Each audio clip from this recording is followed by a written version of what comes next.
Yesterday, I created a post on some of the biggest running Facebook groups and asked one simple question. What mistakes did you make in your first marathon? I was aiming for 100 responses, but within 2 hours I had over 200 to sift through. And surprisingly, I could filter every single response into 6 common themes, except one, which I'll tell you at the end. As I've been working with hundreds of runners over the years, I anticipated one common mistake which would easily trump everything else. But to my surprise, my guess came in at second place. And even more surprising, 56% of all the responses boiled down into just 2 themes. We're going to cover all 6 themes in order, but don't just skip ahead because each theme contains crucial information to help you prepare for any event. Number 6, which had 13 responses, I labeled as foot care mistakes. Your feet take a brutal pounding during the marathon, and if your feet run into trouble, it's really hard to turn a race around. 4 runners warned not to cut toenails, get pedicures, or apply foot cream the day before. 6 runners didn't break in their new shoes or they wore a shoe of the wrong size. 2 runners added the danger of wearing new or small socks. Keep in mind that the longer you run, the more your feet swell. So breaking into shoes during your training that are half a size bigger might help. Category number 5, which had 19 responses, came under clothing and supply mistakes. New or different clothing may cause rubbing in the groin, armpits, and nipples, and this can lead to chafing and painful skin damage. Wearing cotton, either clothing or socks, was also a common mistake reported, and also inappropriate clothing to suit weather conditions. A special mention to Patty, who said, "I've learned to dress for the finish line temperature and add layers that can be discarded at the start and along the way."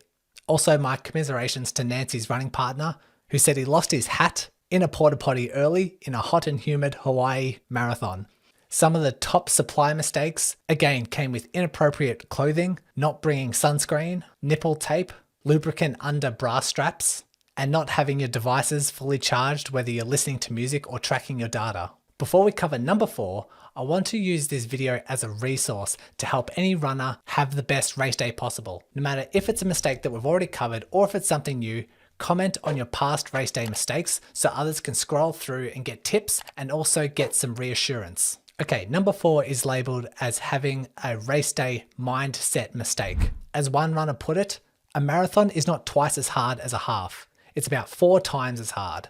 Many underestimate the willpower required to run the distance, but many others overwhelm themselves with a lot of uncertainty, whether it's anticipating hitting the dreaded wall, overthinking their strategies, pressure to perform at their best, and overreacting when things aren't going their way.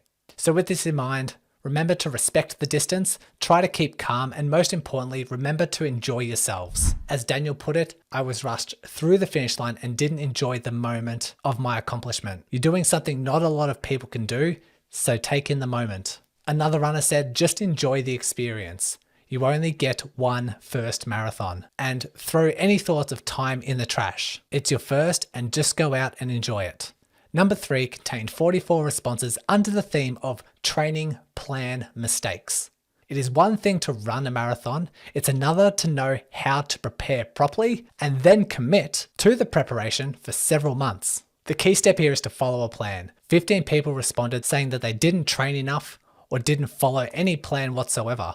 Leave enough time to slowly ramp up the distance so your body has time to adapt. The next most common mistake was not studying and preparing for the terrain, the hills, climate, or running surface. Several weeks out from race day, train to specificity. Look at the specifics of your race and prepare.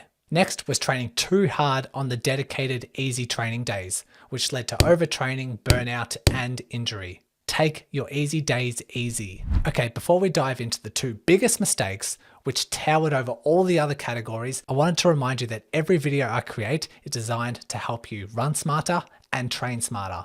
If running smarter is something that interests you, you can hit subscribe and become a Run Smarter scholar and be notified on every future video. Okay, number 2 was the category I thought would be the most common mistake by far.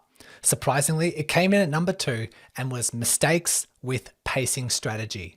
A pacing strategy involves calculating your speed through various sections of the course to achieve your desired goal, whether that's just to finish or to finish in your best time.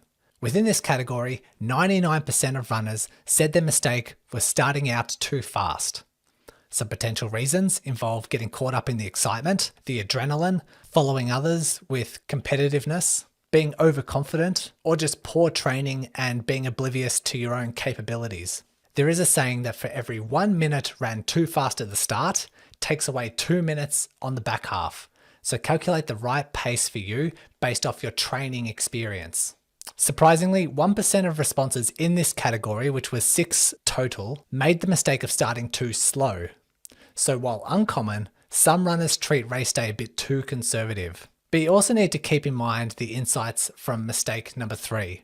You might choose not to care about the pace and instead enjoy the day. In other words, you don't need to push yourself to your best time. Remember, you only get one first marathon, so you need to enjoy it. And lastly, the category that reached number 1 by 1 vote is fueling mistakes.